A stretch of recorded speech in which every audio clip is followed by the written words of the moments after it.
Hey everyone, what's going on? This is Nick Traeger, and this is... Hi, I'm Sarah. And today, this is going to be SOCMOM and Friends. Well, we've added just a few things to the collection since the last time that we recorded. The last show that I was actually able to go to was the Gamma Trade Show in Reno, Nevada, about a month ago, I guess, right before everything got all scary in the world. And as part of my compensation for working that show with R&R Games, they sent me some games. Nice. So we added to our collection Dice and Score, the farm game. Oh, sorry. There we go. This is just a silly little sort of a Yahtzee style game, but instead of having just numbered die, it has the character dice on it. So there's like sheep and pigs and tractors and things like that. I thought it was just kind of a cute little thing to have. Nice. So we've added that to the collection. Okay. We've also added New Haven, as well as a small expansion for New Haven called the Charters expansion. Cool. I've only played this game once, but I really enjoyed it. It's got a very puzzly nature to it that I liked quite a bit. Can't really tell you more about it than that right now because I don't really remember a lot about it, but I remember that I really enjoyed it quite a bit. It was a very surprising game for me because I just kind of was like, oh, okay, like it was what we had on hand at the time. We all wanted to play a game. So we sat down and we tried this one and I actually really, really enjoyed it. So added that one to the collection, New Haven, with, like I said, a small expansion called Charters. Right. And then we've had Rajas in the collection for a while, but we added the Blessings expansion to Rajas as well, which is, again, just a really small expansion. But I believe now this is a complete set. We have everything that's ever come out for Rajas. Awesome. Excuse me. We had added a couple of small expansions here and there, but then I picked up a goodie box, the goodie box one for Rajas, on that trip that I was working for R&R Games. I did a couple of trade shows for them, and they sent me home with the goodie box one, and then I ordered Blessings, which was the last expansion that we didn't have yet. So now we have a complete set of all things Rajas. Awesome. That's awesome. So that's everything we've added to the collection since the last time. Not a lot, but we're also, kind of in a holding pattern right now. So we're not shopping for new games. This year we made that resolution that we weren't going to be buying new games anyway. And then without me being able to work a lot of shows right now, we're not really influxing anything to the collection. So just a couple of titles this time around. Still have more than enough games to play. For sure. And we've been playing a lot of games. Yeah. We have been fortunate enough to be able to quarantine with family, so we are we have people to play with, which is awesome. I know not a lot of people. Up to 4 players, right? Yeah. Yeah. If my sister joins in, we can have 5 players, and if her boyfriend is over and he wants to play, we can have 6, which is fantastic for being in quarantine. My sister and her boyfriend are not huge gamers, but we have recently taught them Quacks of Quedlinburg, which my parents really, really like. I think my sister liked it pretty good. She picked up on it pretty quickly, which is nice because she's not exactly a full-on gamer. Yeah. And the last game we tried to teach her, which was Wingspan, was a bit much. She had asked specifically to learn how to play that game, so I knew I was kind of throwing a lot at her, but she wanted to learn how to play that one, so we did teach her that one. And it went okay, but I think Quacks went a lot better. Oh, yeah. We've also been playing with family. We taught my parents how to play Space Base, and they both liked that even more than I expected that they would, especially my mom. My mom really liked Space Base, which was kind of surprising to me, but I'm glad that she did. She even asked to play it like immediately after we played. She said, we don't have time right now, but we'd like to play that one again. So that's always a nice thing when you know that people want to play a game right away. They're definitely getting into more of the being gamers. Yeah. They might not have a collection, but they're we have a huge collection down here, but they're growing into more and more games, and us having to explain less of like mechanics and stuff because they've played it enough. I mean, once we got Quacks of them, they played it was during the They've played New Year, lot of Quacks. so that was like a lot. Yeah. That was just in fact, we've probably played more Quacks of Quedlinburg than almost any other game we own, just because they like it so much that we've played with them quite often. And we haven't even played everything in the game. We don't even have the expansion yet. Yeah, so. I'm actually really looking forward to adding the Herb Witches expansion because I like that one a lot. I think it's one of those like sort of essential expansions that you just shouldn't play without. But it was sold out when we acquired the base game, and we figured, well, we'll just pick it up later. So. Eventually. We've also been playing Outback, which is a neat little sort of Yahtzee style tile placement game. That's another R&R game, Yeah, right? that's another R&R title. We've been playing with my family. We've also played Archaeology, the New Expedition, which I think might quickly becoming one of my top 20 favorite games, maybe. It's a pretty good game. It's a neat little card game. It's pretty simple. It plays fairly quickly, half an hour, maybe 40 minutes if you're really being thoughtful about it. But I really like it. It's a lot of game in like one small box, which is kind of a big plus because you can take it, a lot of places and also have, in-depth gameplay with it too. Yeah. We've been playing Potion Explosion, just one. We taught my father how to play Trash Pandas, which is a small little push your luck game from Game Right Games, and I think he actually really liked that one too. I think his favorite mechanic so far is actually push. I think so too. Push your luck because he really loves it. He really gets engaged with push your luck games. Yeah, because especially in Quacks, he's always like just one more, and then most of the time he actually makes it, and very rare times, especially when it gets a little too greedy. He just then he'll bust or then he'll spoil or whatever the push your luck mechanic theme is. It's just he really we noticed he really becomes very very animated, and he's not a particularly animated person to begin with, but he becomes very animated, very excited. He laughs a lot while we play push your luck games. So I have loved to see him sort of discover that and play some of those games with us. We've also played with my family. We have played The Quest for El Dorado, which is a deck building and racing game. Yeah. And my mom liked that one again more than I expected her to. It was another one she was like, we should play that again. Your dad enjoyed it. He just he came in second place? I think so. Played. Yeah. I think so. But yeah, he did pretty well. He picked up on that one pretty quickly. We also taught them Rail Pass, which is a real-time cooperative crazy explosion of a game.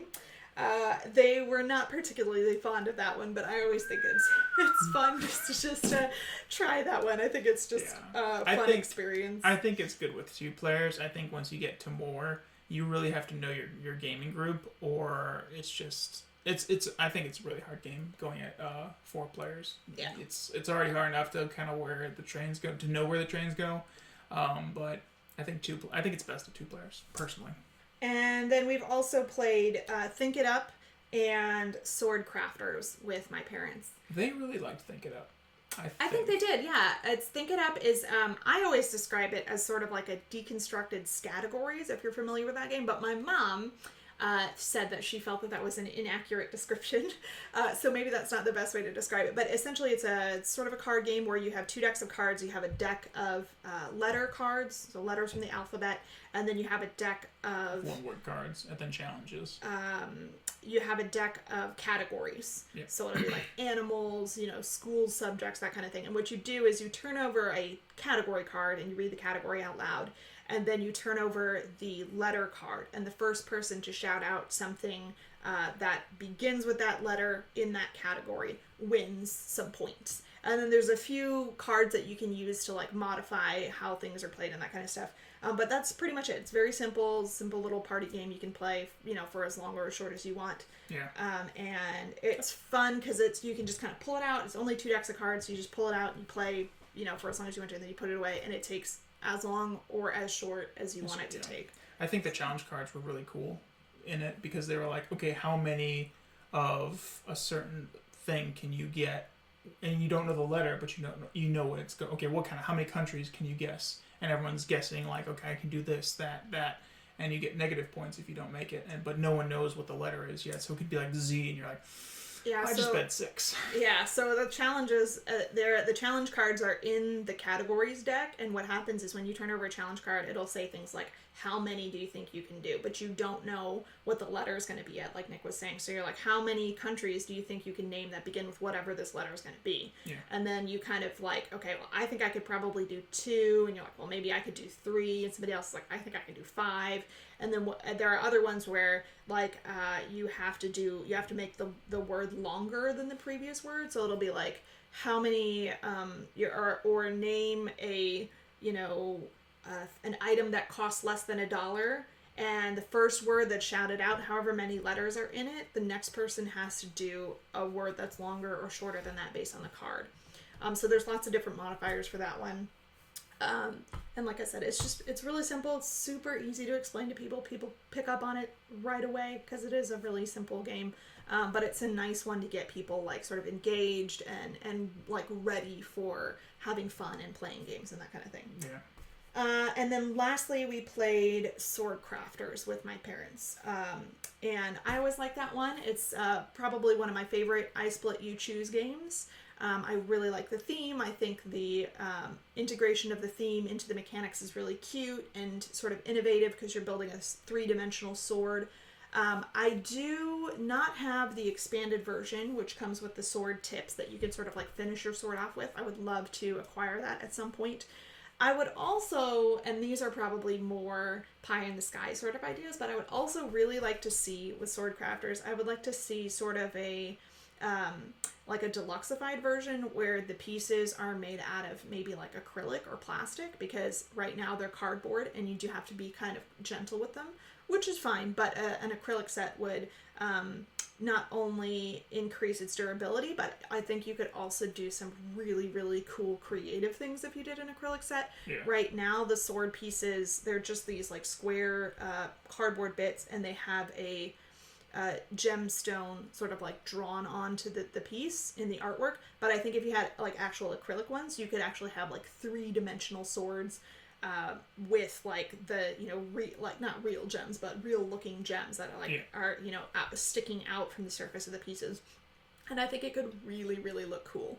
I also would love to see, for Sword Crafters, I would like to see some sort of expansion maybe, or something like that, where crafting your sword is just like the first step on your adventure, and you build out your sword, and that's the competitive part of the game. But then we transition into like a cooperative part where we all go on a quest together, and we use the weaponry we've crafted in the previous round or the previous game to achieve like goals on the quest that we go on. And I think that could be a really, really fun expanded version of Sword Crafter. So like I said, those are both sort of pie in the sky ideas. We may not see those ever or for a long time, but I just think that that would be really fun if those things were included in Sword Crafters. Maybe even a semi-cooperative, because, you know, you could take your score from the first game of totally competitive and then keep going in the semi-cooperative, and then maybe that gets you like a little more points, or catches you up to the other person. But yeah, that'd be kind of cool. Maybe I'm not a designer by any means. I don't enjoy designing. I don't really like play testing. I do it with him when he's got a prototype that he's working on. I don't mind doing it for people that I really care about, but it's not something that I particularly enjoy.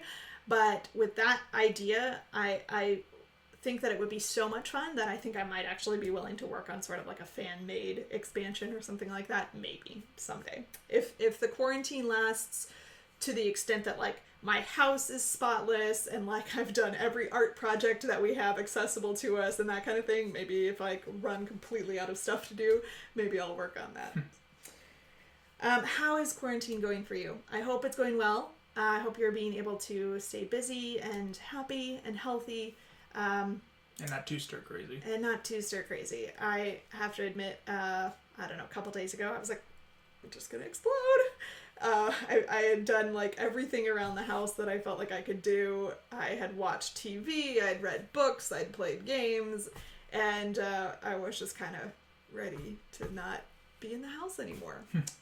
But we are very, very blessed. Everyone in our house is healthy. Yep. We have plenty of food and toilet paper, and we have nice space where we can go outside and nice space inside where we can play games, and we're very, very blessed. So I don't want to complain too much. Yeah.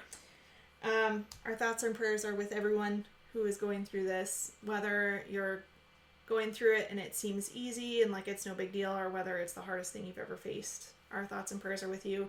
We care about you. If you need anything, please reach out. If it's within our power to help you, we will. Okay? So we've also been playing a couple of games, just the two of us. Just two of us. We just finished a game of King Domino Duel. Yes. Which I think might be my favorite roll and write game. Yep. Smashed face. She got like almost double my score, and I was like, okay, it's alright. I do really like that one. Yeah, losing, it's a fun. Yeah. I like how I like aspects of my favorite thing about games is the thing I enjoy is when they say, okay, here's what you have to work with, and go do it. And so, sometimes it works out and sometimes it doesn't. So that's one of my favorite things in games, where they just say, okay, everyone starts out with equal amount of stuff, and you just, make it work. We also played Spirits of the Wild, which is a 2-player game from Mattel. And I've said many times before that I was a bit of a snob about it, and I was like, Mattel, they can't make a nice game. They're not gonna, it's not going to be a gamer's game. No. But I actually really, really love. It's actually a really good game. Love Spirits of the Wild. If you haven't checked it out, you absolutely should. It's a fantastic 2-player game. It really is. We also played Ingenious from Cosmos. It's okay. It was an interesting little puzzle game. Fine. We played Dragon Castle, and we played, for the first time ever, we played with the recommended setup for 2 players for like a basic or like beginner's game. Yeah. And that was definitely more compelling to me than the standard setup for 3 or more players with 2 players. Like, we had not set it up just for 2 players before, even though we played just 2 players before. And I did like that recommended setup for 2 players. That was an interesting thing. We still haven't played with the dragon powers. I think we have. We just went back to, because when we played it again, we didn't play with the powers, because we've had played with the powers, and then we took them out because it's been a little bit, but... There's one other thing in there. I don't remember what it's called, but there's like the dragon power cards, and then there's one other type of card, which I think is like end game scoring. It changes the end of the game scoring a little bit. Like secret objectives or kind personal of, goals. Kind of like that. And we have not played with either of those in quite a long time, and we've not played with them very much. Yeah. I feel like Dragon Castle is one of those games where there's a lot left in the box to explore, and it's one of those games where, like, okay, I know how the basic game mechanics work. Yeah. So changing things up a little bit isn't going to change the overall like what I know I can do and, how the game functions and stuff like that. But it is going to change it up just enough to keep it fresh and exciting for quite a long time, I think. Oh, yeah. Especially just because the setup, there's so many variations on the setup for the tiles that I think that alone could keep it fresh. And then, like I said, we haven't even really tapped into those other cards. And there's a good bit of replay value in those cards, because you could just mix and match so many of those different card combos. Yeah, definitely. And then we have also played Valley of the Kings. My first time ever playing. I think you'd played maybe once before. 1 or 2 times before, but I love the game. We got the premium edition, and we sleeved everything because it does come with its own sleeves. So fancy. We sleeved everything, and we played like the basic game. That's another one where there's a lot of content in the premium edition, a lot of content. And so we just played like the basic game, because I had never played, and he'd only played like once or twice. It was definitely an interesting game. It's a very different deck builder. I'm not really sure how I feel about it yet. I didn't dislike it, but I don't know that it's something that I'm just going to fall head over heels for. We'll see, I guess, maybe. But so with that huge list of games, I believe that is everything that we have been playing recently. Not including all the stuff we're gonna play. We are going to be wrapping up our Clank Legacy campaign this week, I think. Yeah. And that will be a bittersweet ending for me, because I've been having so much fun with that campaign, and I don't really want to see it end. But all good things, right? Yeah. So unless we buy another copy then, and then play with a few new things. I think that I wouldn't mind that too much, actually. It is $100, which is a lot of money for a limited use item. Game you're like ripping up and destroying, and you're moving across, and you only get to play once. But I did really like the campaign, and I feel like there was enough meat on the bone left that if we did play through it again, we could probably discover things that we sort of missed out, air quotes, missed out on the first time around. Yeah.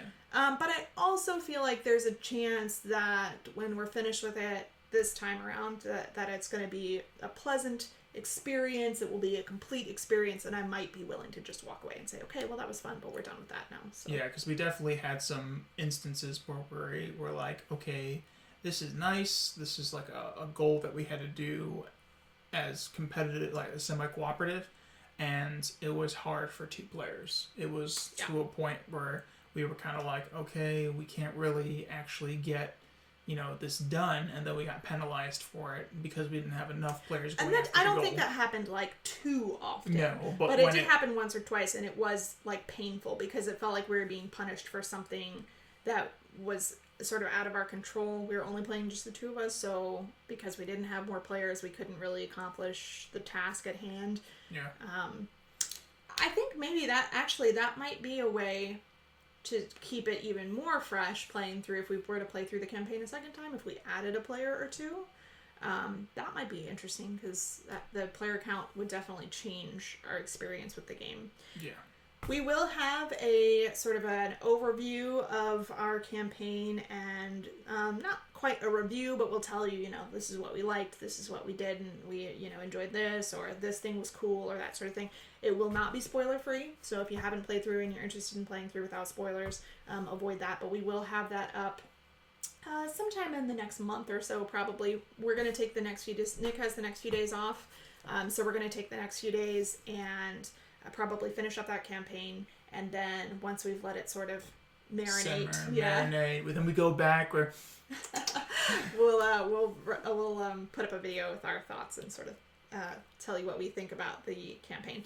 I will say right off the bat, and this is spoiler free, I will say right off the bat that this was our 4th Legacy game, I think we said, right? Our 4th Legacy game. Legacy is one of my all-time favorite ways to play games, and I feel like this particular Legacy game nailed down the methodology of including Legacy aspects in the game without interrupting your play experience with those Legacy aspects.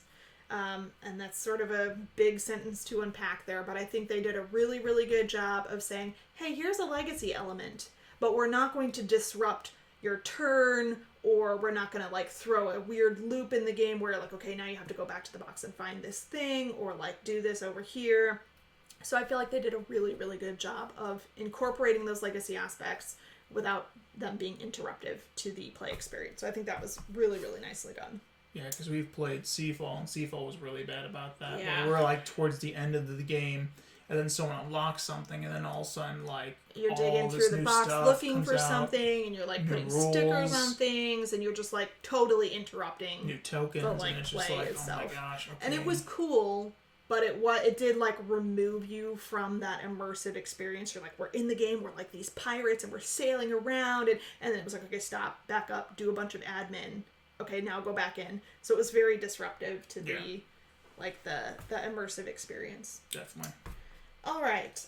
We have added a couple new things, like we said. We have not acquired anything new that we're waiting on. We still have a couple of Kickstarters that we backed that have yet to fulfill yet. Actually, I think just one. I think we're still waiting on Calico. Yes. But that is the only Kickstarter that we have not. The monster game with the clay. Oh yeah. Okay. So okay, there's a couple. The Fat Cat expansion for Raccoon Tycoon. We're waiting on that one. We're waiting on, what was that one called? Oh, I'm forgetting the name of it. It's a miniatures game, except the miniatures are made out of clay, and once you're fighting each monster, destroying each other, but once you destroy a creature, you have these rings that you go ahead and like smush the other character into like some kind of other, weaker creature, some kind of like, okay, I've destroyed you, and here's that, and they're like these molds, necromolds. That's what it's called. There it is. Necromolds is just such a unique game. It's just kind of like crazy. You're like, whoa, like you're using these, necromonica, these evil books, and you put clay, you smush them, and then all of a sudden it pops out this creature, and then you have those creatures in your game, and you go ahead and fight, smushing, getting your guys smushed, and it's just something really unique and interesting. And I just got the basic stuff. There was a lot of stuff that went into it, But I'm hopefully going to have a video for that. It's supposed to come out in June, but I don't know, due to the coronavirus that it might be pushed back. I'm not sure. But hopefully not, because I really want to get a video of that, and it's just so cool. The creators of that did a really fantastic job with their Kickstarter campaign. It was really, really reminiscent of commercials from like the 90s. If you remember like toy commercials from the 90s, where they'd be like, Super Saiyan Power Rangers or whatever. It was really cool. They did like a really nice sort of throwback style advertisement for their Kickstarter, and it was really fun to sort of be brought back to that childhood moment, where you're watching TV and like the cool toys come on. So that was kind of fun. And then, like I said, we are still waiting for Calico, which I'm really, really looking forward to. I think that their production values are going to be through the roof, especially because we paid like $29-$30 for it. And they just kept adding more and more content to the game.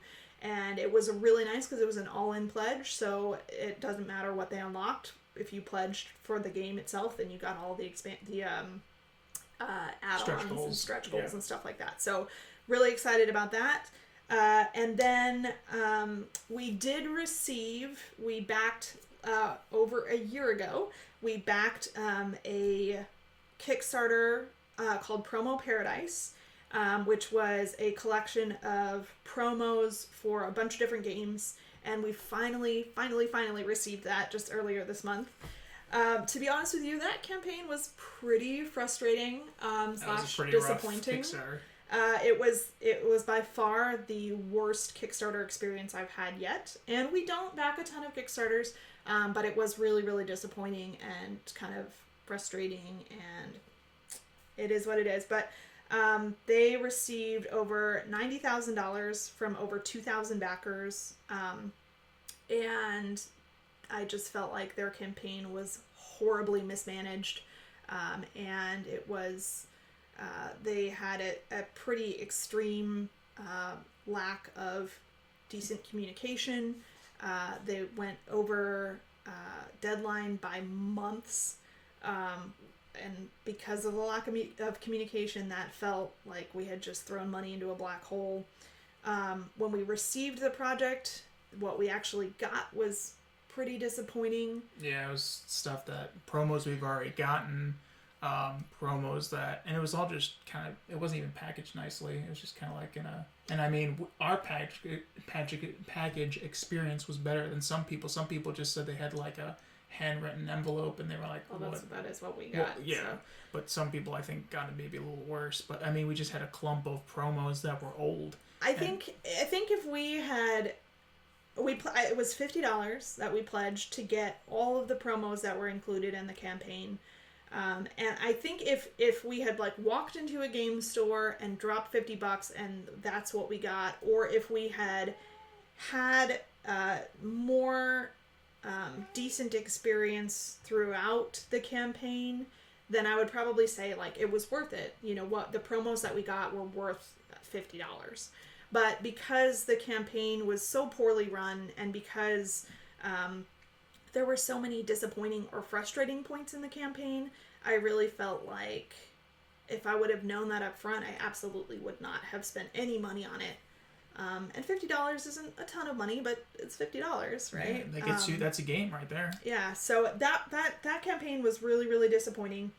But it's over, and we did get it, so that's cool. We put the promos for the games that we do own, the promos we didn't own yet, we put those in their various boxes, and we'll give away the rest. I run a thing called Promo Club. And I send out promos to people every month or quarterly, depending on their subscription, where you can get promos for board and card games. If you're interested in joining Promo Club, you can check out my website, which is Settler of Catan, mayorofmachikoro.com, and look for Promo Club. And there's a bunch of different ways you can join. There's a free method too. If you want to join just for free and get promos for free, you can do that too. So check that out if you're interested in receiving monthly promos. Awesome. Okay, so today we were going to talk a little bit about some app-based games that we've been enjoying. That I think now is a good time to discuss this, as everyone is in lockdown. So now is a good time to find creative ways to continue to get to play and enjoy our hobby. So we are going to talk about 6 app-based or computer-based board games that we have been either playing for a long time or we've tried. And we're going to start with an honorable mention, and that was Mystic Vale on Steam. So Mystic Vale came out on Steam, I believe, last fall, and Mystic Vale is one of my all-time favorite games, top 5 favorite games of all time, probably. I really, really like it, and I think that the implementation of Mystic Vale on Steam was done pretty well. I think that it is neat because you can sort of like, just pull up your computer, play a game, and you can be done in 15-20 minutes. Whereas if you actually had to get everything out and like set it all up and play and then take it all apart, there's a lot of moving parts, set up and tear down especially with if you Vale. have all the expansions, and then you gotta sleeve everything and then de-sleeve everything. But if you're playing in the on Steam on your computer, it's just like that. Yeah. So that's really nice. But I do think, and this is for me the reason that it's on honorable mention and not on my favorites list. I do think for me that even though there is that lack of setup and teardown time, which is really nice, and you can just jump into a game and play pretty quickly, I do think there's a bit of magic missing. There's just something cool about the advancements in Mystic Vale and like building up your physical cards. And you still do all of that on the computer, but without that physicality of it, I feel like it's missing one of the little magical elements of Mystic Vale. So for me, it's just an honorable mention. Yeah, and I think that's with most app-based board games and computer-based board games, because that's why board games are still surviving and even growing, because we like to see people across the table, not online. We like to feel the things, like we mentioned Dragon Castle previously. I like that game a lot because it's got like the mahjong kind of like tiles, and I just love feeling the weight of it. And I wouldn't get the same experience if I played it on like Tabletopia or Tabletop Simulator. But yeah. Without further ado, we'll jump into some of our favorites. I think one of my favorites is, I'm going to say Cat Lady is one of my favorite app-based games. AEG did a fantastic implementation of Cat Lady into a digital interface, and it's fun, it's quick. There are some extra little things in the app that you don't get from playing the physical game, like achievements that you can work towards and that kind of thing. And I think that that's a fun little bonus. The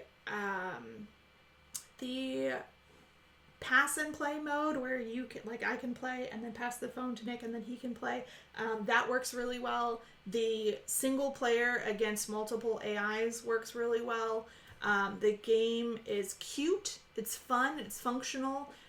So I think they did a really fantastic job implementing Cat Lady into an app. And as a bonus, when we first acquired it, it was 99 cents. So awesome. I think it's $1.99 normally, which still $2 for a really, really good board game app, I think is phenomenal, because there are some expensive ones out there. Yeah, that's like not $4.99. It's like there's a $9 or $10 one. I think there's a couple $15 ones, so they can get kind of crazy with those prices. But Cat Lady was very, very affordable. What's the next one you want to talk about? Japur is one that me and Sarah really like to play, and again, the pass and play 2-player. It's really quick. I'd say even Cat Lady is still a little quicker. I can play Cat Lady pretty darn quick, but with Japur, I've got to think more, and even when it's just 2 players, or if it's just me and an AI, I still have to take my time and like not mess up. But with Cat Lady, I feel like I can kind of go a lot faster. Yeah. But I do enjoy, again, it's quick, it's there. When we're on the road or in quarantine, that we can play, and we're just laying in bed. We can just be like, here's a game. Let's pass it. Let's play it. Yeah, I really enjoy that one a lot. Me too. I like the visual nature of that one. Like I said, Cat Lady is really cute. Japor's artwork is a little bit more colorful. Maybe colorful. It's not cutesy in any way. Yeah. But I still really, really like the artwork. There's a soundtrack, a musical soundtrack, which is nice. It's very thematic. There's a sound that plays if you pick up camel cards. That it's like a camel sound. Yeah. So they did a nice job with the overall presentation of the game in the app form. And again, functionality is very high. It doesn't do anything weird that the board game is not like that. It doesn't do anything like that. It functions the way I expect it to. It lets you get into the theme a little bit more with all the extra stuff, and that's the nice thing. It's not that you're just making a digital game or a board game into a digital game, and that's like, okay, you can play it digital, you can just play it fast, but you're taking those little steps like, Catly with its achievements, Japor with the music, the sounds, and stuff like that. There is sound in Cat Lady too. When you do something, the little cat meows. I don't remember it's what when it you is, pick up a cat. It may be so. Maybe or when you feed a cat. When you feed a cat. I think it's when you feed a cat, they do a cute little meow. All right, next one.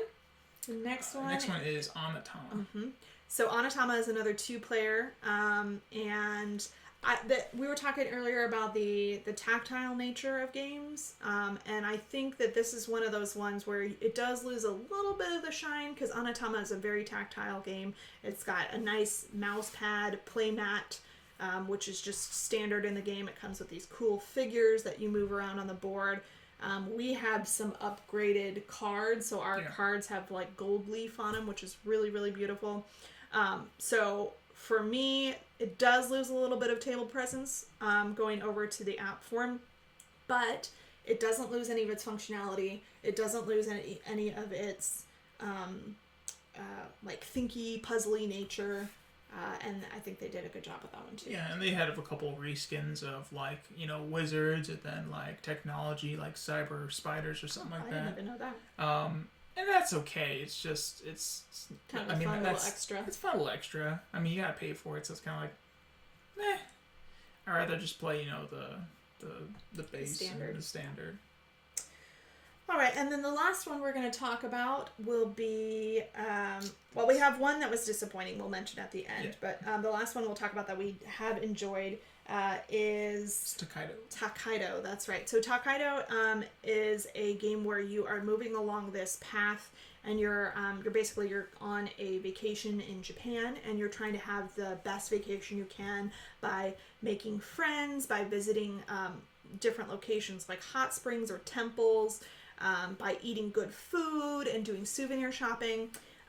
And the app is really, really immersive. It's got fun graphics and sound effects, and it functions pretty well. It's not as intuitive as I would like, but it's pretty intuitive. There's a couple times we've gotten we're pressing on the thing. It's like, what are we doing? Yeah, or it's not just 100% I know exactly what to do here. Yeah.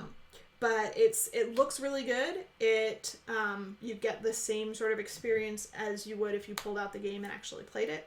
But you don't have to set up the game or take it down or fiddle with any of the pieces or anything like that. So it's nice. Mm-hmm. All right, so those are 4 app-based games that we think you should check out. And we talked about our honorable mention, and now we're going to talk about a little bit one that was disappointing. Yeah, so we downloaded on Steam Between Two Castles of Mad King Ludwig, which is a tile drafting and placement game that is semi-cooperative, where you and your neighbors to your right and left are working on building castles that have different rooms, and the rooms give you points based on adjacency or set collection or what's around them or that kind of thing. I guess that's adjacency. But it's really fantastic game. It came out a few years back from Stonemaier Games, and it was a collaboration between Bizier and Stonemaier, and they took the games Between Two Cities and Castles of Mad King Ludwig and sort of like mashed them up into a new game. And when it first came out, everybody kind of thought that it was like a parody or a joke, but it's actually a decent tile placement and drafting game. And it's really lovely, and it's a lot of fun to sort of puzzle out with your partners, you know, how your castles should sort of grow and develop. The app does not capture any of those things. I think the best thing about the app is that you can see the artwork of the tiles really well, and every tile is unique. So that's really cool, but it's very difficult to actually play the game in a way in which you can quickly and easily understand what you're looking at and what you're drafting and where you're placing things and how placing this here might affect this or this other thing. It feels cheap and unfinished, and it felt rushed, and it felt like I was making a bunch of mistakes, and I was just getting frustrated because I was like, okay, what is supposed to go to this one? How can I show? There was places where you were supposed to click, and I was like, well, couldn't you do just a drag and drop? And it was just kind of like, so, I was hitting so many bumps in the road that I didn't even finish the game I got. I was just like, this is just terrible. Yeah. Like, I rather play. I actually uninstalled it from our computer. Oh, did you really? Yeah, because it was just. I'm not gonna play it again. I always download we got it for free. That was free. Yeah. I don't know, they were running a special or something, yes. And it was free. So if I come across a board game app or a game on Steam or something like that I think might have any merit at all, whether now or in the future, then I download it. And then I just ignore it if it's not very good right away, because I think, well, if they do updates and stuff like that, then eventually we'll have a decent game that we didn't have to pay for. But and again, I'm not a video game designer. I don't know everything behind it and everything you need to do to make it, but I feel like it was just kind of like, oh, there's app-based games. We need to produce an app-based game for this game. And let's just rush it, and it was just rough. I didn't like it at all, and I was frustrated, and I like to keep my space in my computer free for things I'm going to use, and wasn't using that, and so just uninstalled it. So, those are our thoughts on some app-based and computer-based board games. Check out any of them that you would find interesting. And it's a way that you can sort of stay connected to our hobby during this time of social distancing and isolation. And like we said, if you are feeling that isolation, it can be really difficult. So if you want to reach out, please absolutely do that. We'd love to chat with you. It'd be nice for us too to get to talk to you as well. And keep playing games, whether it's solo games or whether you're doing app-based games or whether you're doing like Zoom or Skype games with friends and family or that kind of thing. We're gonna get through this. Yep. The world is gonna look different on the other side, but we are gonna get through it, and everything is gonna be okay eventually. Yes. Later this week, we will put out our thoughts on Clank Legacy. And then we also have a project that we are working on. It's going to be, I think, a 5-part mini-series that we will share with you later. Yes, indeed. So what are some app-based games or computer-based games we didn't mention that you really enjoyed during this time? Yeah, tell us your favorites. Yep, just mention them in the comments below. So without further ado, I'm Nick. And I'm Sarah. And enjoy the rest of your day. Bye.